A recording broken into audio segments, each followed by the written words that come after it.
Good evening, everyone, and thank you so much for joining tonight's Patient, Family, and Caregiver Advisory Information session for the Cambridge North Dumfries OHT.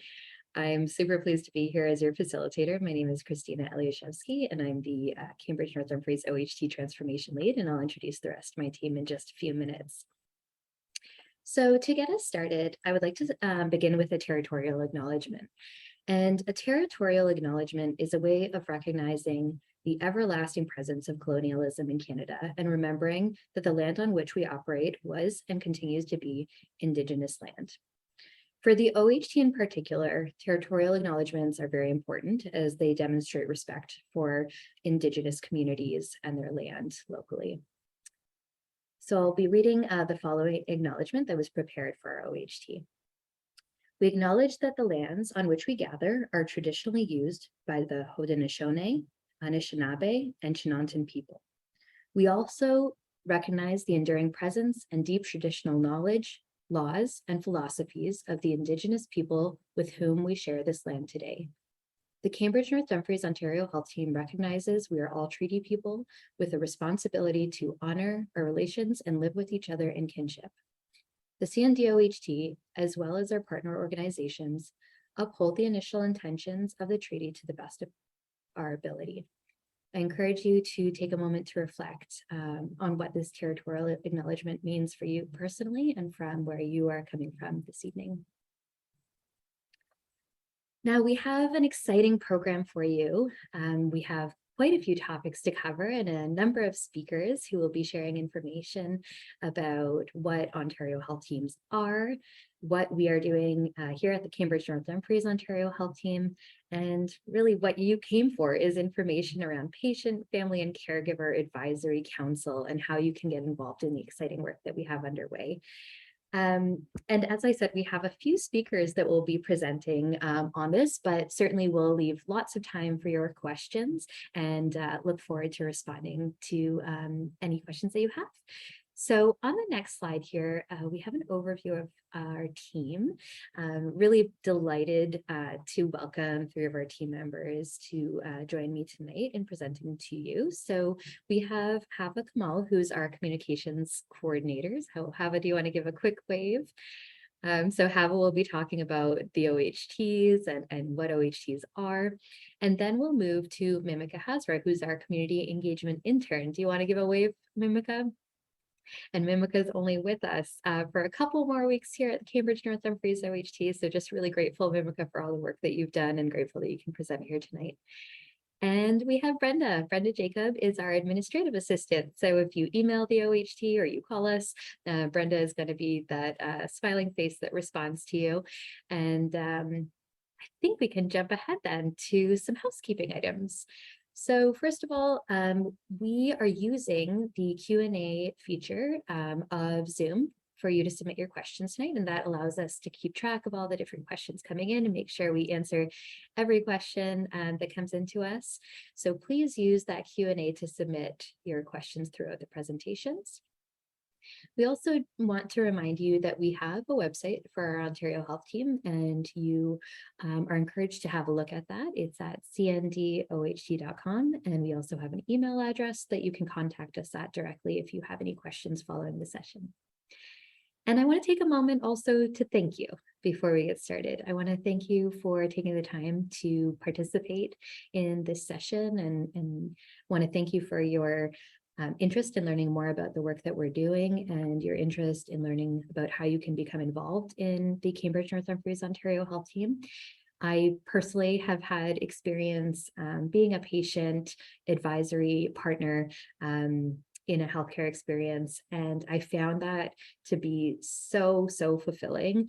It was incredible to learn very closely about the work that the system is doing, but most importantly, feel like I was able to influence it and be able to contribute and be able to build community with other residents. So I'm so grateful for you being here and tuning in, and I will pass it over to our communications coordinator, Hava, to talk to you a little bit about background on Ontario Health Teams. Thank you, Christina. So Ontario health teams are a new part of our healthcare system. We have evolved from local health integration networks, formerly known as the LIN, to Ontario health teams and Ontario Health. So let's get into a bit more detail about what an OHT is. So OHTs enable patients, families, communities, providers, and system leaders to work together, innovate, and build on what is best for Ontario's healthcare system. Groups of healthcare providers work together to deliver a full and coordinated continuum of care for patients, even if they're not in the same organization or physical location. OHTs have been initially working together to improve care experiences and health outcomes for their identified target patient populations, and are now starting to build towards integrated care for all patients in their attributed populations. So as you can see to the right of the visual here, this is a great visual that shows the diversity of sectors that are part of OHTs. What's really fascinating about this model is that it includes sectors beyond our traditional scope of health. For example, housing, digital health, long-term care, and municipalities. So we currently have 51 Ontario health teams in the province in various stages of development. In the Waterloo-Wellington area, we currently have 3. We have Guelph-Wellington, KW4, and Cambridge North Dumfries. If you do not receive care in Cambridge or North Dumfries, but in the other neighboring OHTs, we would be happy to connect you with their teams. So just as we go to the next slide, we have a short video that we'd like to share. So we recently created an About Us video to provide an overview of our OHT.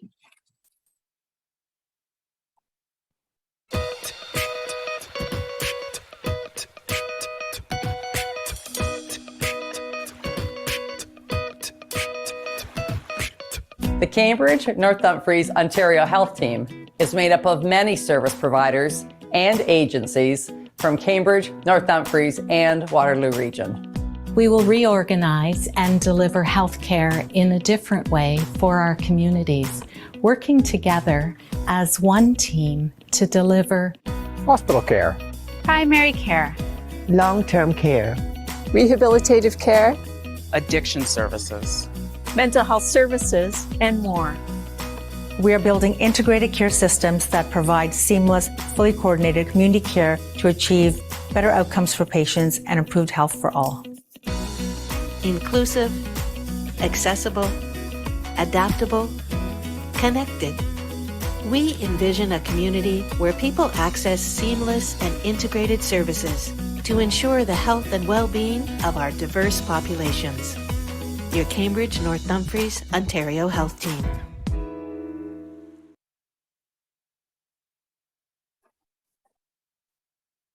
So with that, I'll pass it back over to Christina to share more information about the current and future state of OHTs. Thanks so much, Hava. So I know everyone is probably eagerly awaiting more information on patient, family, and caregiver advisory specifically, but just want to give you a taste of what the difference is between where the current system is and our what healthcare looks like currently and the future state. And I think sometimes it's easy to get lost when we talk about OHTs and this conceptual model. And we really wanted to present to you what we're actually trying to achieve and how it's going to improve your experience in the healthcare journey. So currently, what we've heard from Cambridge North Dumfries communities is that the services that they access depend on where primary care is accessed. So depending if your doctor is at a family health team or if your doctor is in an office by themselves, you might have a different experience because at a family health team, you may have access to a dietitian, for example, that you might not have if you don't have a connected provider. In the future state, though, we hope that that's not the case. We hope that every person will receive the same level of services no matter where they access primary care or where their doctor or their nurse practitioner is located. What we've also heard is that folks have to tell their stories too many times and keep answering the same questions over and over again. And this is one of those pieces that I chuckle at because I can certainly relate to. In the future state, we hope that every person will be cared for by one team who knows that person, knows that full team can access all of that key information. And this is where we hope to use some innovative digital health tools to make sure that people don't have to repeat themselves over and over again as they travel through their journey. The other challenge we heard is that people don't see their own test results, and it's sometimes hard to keep track of appointments and when those upcoming appointments are. And I'm actually really excited to share that we've already made quite a bit of progress in the space, and we've been able to achieve online appointment booking in some practices, and hope to spread that. And also in the future, making sure that people can access their own health records. And finally, we know that the system can be very overwhelming. It's challenging to figure out who do you call, where do you find help.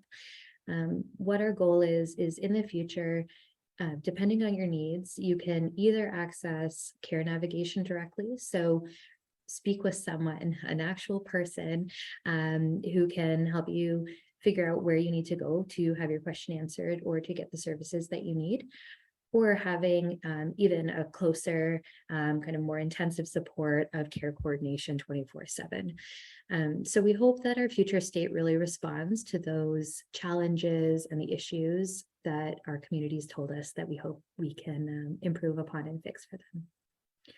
So the next slide here shows you the Cambridge North Dumfries Ontario Health Team strategic plan. And we developed this strategic framework to give us a bit of a roadmap or a pathway to how we're going to achieve all of these major changes. Even looking at those 4 bullet points in the last slide, there's a lot of work to be done if we want to transform our healthcare system. And we want to do it quickly, but also kind of in a thoughtful and prioritized way. And that's why we have our strategic framework to guide us. And so our strategic framework includes a cornerstone priority as well as 3 transformation enablers. Our cornerstone priority is to transform our healthcare journey. That is the kind of #1 keystone priority that we're working on.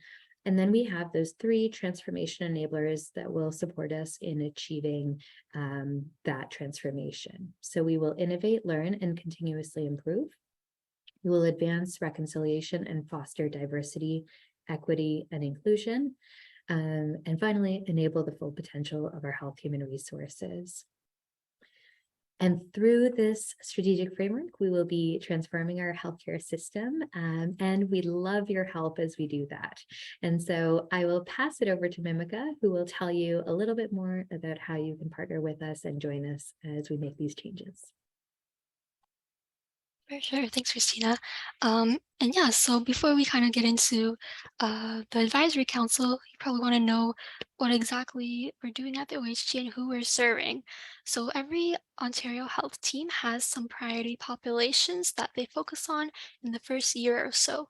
So for the Cambridge North Dumfries OHT, we have included frail older adults, people who are medically complex, and those who are receiving mental health and addictions care. And so these are our priorities for now, but our goal is to eventually move towards expanding the scope and really encompassing our entire attributed population. So if we said this, I think we said this a couple times now, but our attributed population really just refers to the people who are accessing services in Cambridge and North Dumfries. And this can include the residents who live here, but it also includes people who may live in Kitchener and elsewhere. So I just want to break down a bit of what our attributed population actually looks like right now. So you can see on the screen, about over half of them are accessing these 5 primary care providers.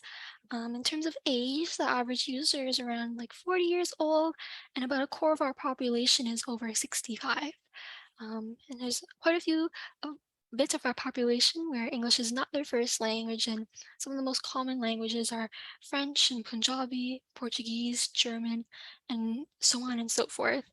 And there are some people in our population who actually do not have a regular doctor or regular nurse practitioner. So this is what we're looking at when we say we're looking at people who can't access primary care. Um, and so if we go on to the next slide, we will see some barriers to why maybe some people can't access primary care.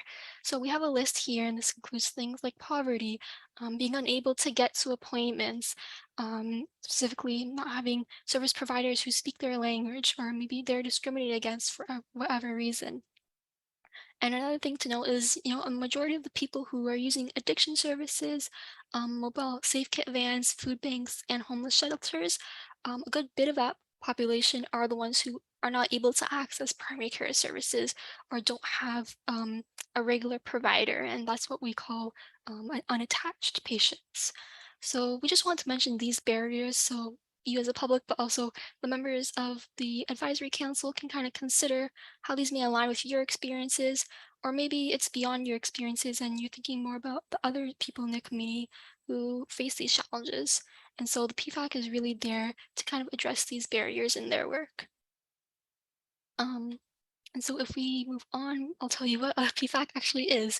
So a patient, family, or caregiver advisor, this role is actually people who have experienced either being a patient, as many of us are, or they've helped a family member or someone else and acted as a caregiver to help them access not only healthcare, but also community services and social services in the area. And so these people, as advisors, provide their perspectives and suggestions on decisions that impact their care and experience whenever they're trying to access services. And so the aim is really to engage folks to increase their access to care, improve the coordination among care providers, and also improve health outcomes and just the overall experience for everyone in the region. And so how we meet these goals is by building co-design into the process of coming up with solutions that are able to meet the needs and accommodate the preferences of the population. So if we go on to the next slide, I'll get more into what that advisory council is.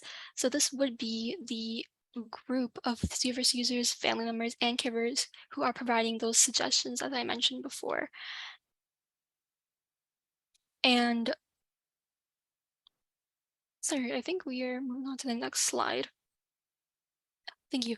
And so, as I was mentioning, we kind of work based on the idea of co-design.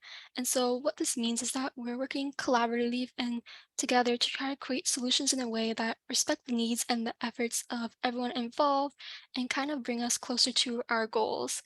And so the quadruple aim are really 4 goals for healthcare in Ontario that are meant to kind of result in a more effective healthcare system. And so for us, we're trying to improve patient and caregiver experiences, improve the health of our population, reduce the cost of healthcare per person, and improve the work life of the people providing these services.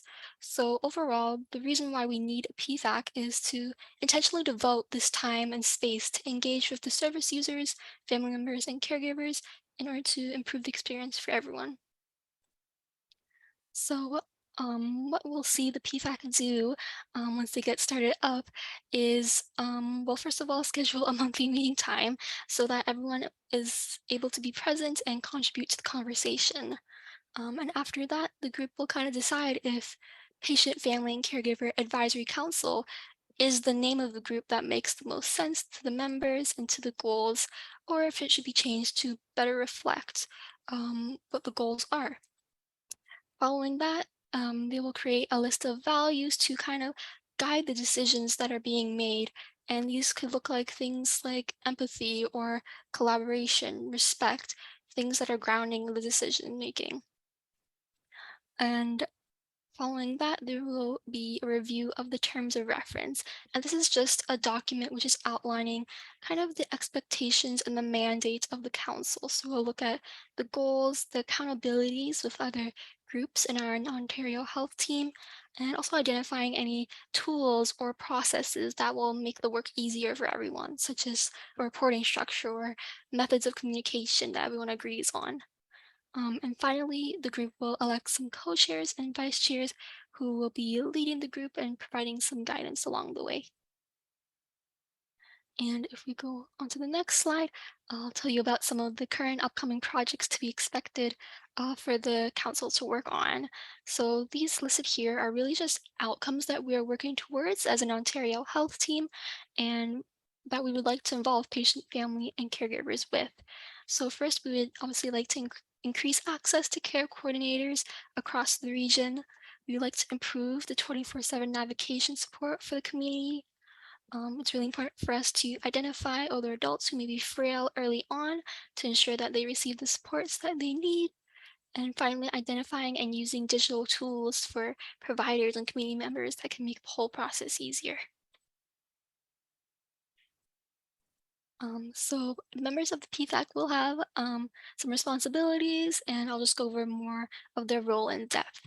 So as an advisor, you'd be expected to attend some regular meetings so you can obviously get involved and participate fully. You'd want to center your patient experience and the experience of others in all the planning and decision making and ensure that we're being inclusive of all the voices in the community. You'd advise us as the OHT on how to meet the needs of patients, caregivers, and their families through teamwork with our support staff. You would identify some opportunities to improve the quality of care and participate in quality improvement initiatives. Evaluate the effectiveness of the group as a whole to ensure we're always improving and always trying to do better. And finally, you would participate for at least 1 year long. So although we are asking for your help, joining the PFAC also presents some opportunities for you that you can benefit from as an individual. So you would have this opportunity to suggest some ideas for improvement in our region and in our community, social and health systems. You'd be able to share your personal perspective and experiences, both the good and the bad, and be heard by service leaders and people who are working towards change. And finally, you would be able to speak up and advocate for your fellow community members who may not be present at the table and may need your help to get that change that they need. And that being said, you won't be alone in this. The OHT is a collaborative organization at its core. So you as an advisor or you working on the PFAC, you would never be working alone. So you will have the support of our co-chairs of our 3 decision-making committees. So these are the steering, the joint board, and the operations committees. Also our staff support team, and you will have the co-chairs of the PFAC to guide you, as I mentioned before. And all the PFAC members will be able to contact these folks if you have any questions or concerns or just ideas, and we really encourage that. So if you do want to learn even more about the Ontario Health Team or just what it means to be a patient advisor, we do have this new web page, and the link is right there, Engage CND at Community Connection. And this is meant to be a hub for anyone to connect with the Ontario Health Team. And there are multiple features and bits of information on the site that will really give you a space to share your feedback and ideas, even discuss with other people on forums. And our expression of interest will also be there. And that is the form you'd want to look at and fill out if you are interested in joining our Patient, Family, and Caregiver Advisory Council. And there are a bunch of resources there regarding the council as well. And I think now I'll hand it off to Christina to kind of facilitate some questions. Fantastic. Thanks so much, Mimika. Thank you for walking us through all of that amazing content. So Hava and Brenda, I'd invite you to come on video as well for the Q&A. I'm seeing some questions come in and wanting to make sure we have all of our team members available to answer these questions. So the first question that's come in is, I think for Mimika. How are you going to make the decision around who to accept to the Patient, Family, and Caregiver Advisory Council? For sure. So like I mentioned, it's if you are interested, we do want you to fill out the expression of interest form. It's just a quick Google form online. And what that form tells us is really your interests in the different sectors of healthcare, community care, and social care, your experiences and what kind of sectors you've been involved in, what your experiences have been like just interacting with these services. If you're a caregiver, if you're a patient, those are 2 different experiences. We want to hear from everyone. And also your availability, if you're what kind of time you're be able to commit. But really at the core of it, we are just looking for a diverse group of folks who are able to represent the sectors evenly, who are able to represent different experiences from caregiver to patient. And if we see that passion in you, then we'll recognize it and we'll definitely invite you to work with us. A follow-up question to that, Mimica, is one I actually received today, which is someone was having trouble accessing the form. Is there another way to apply to be a PFAC member other than completing the form online?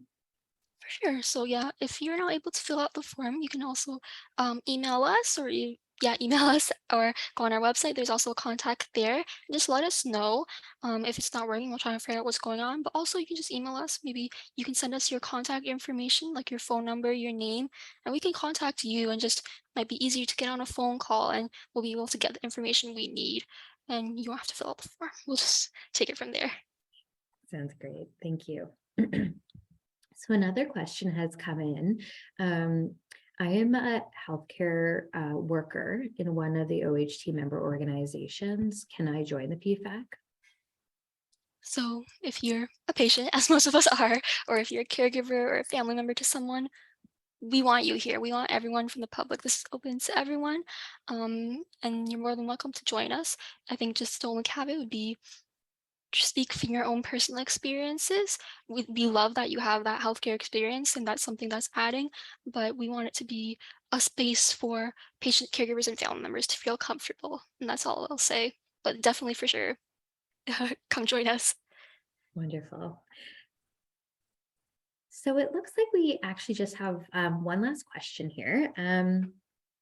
I see that the deadline to submit applications is August 24th. If I'm not ready to submit an application by then, can I apply at a future date? Sure.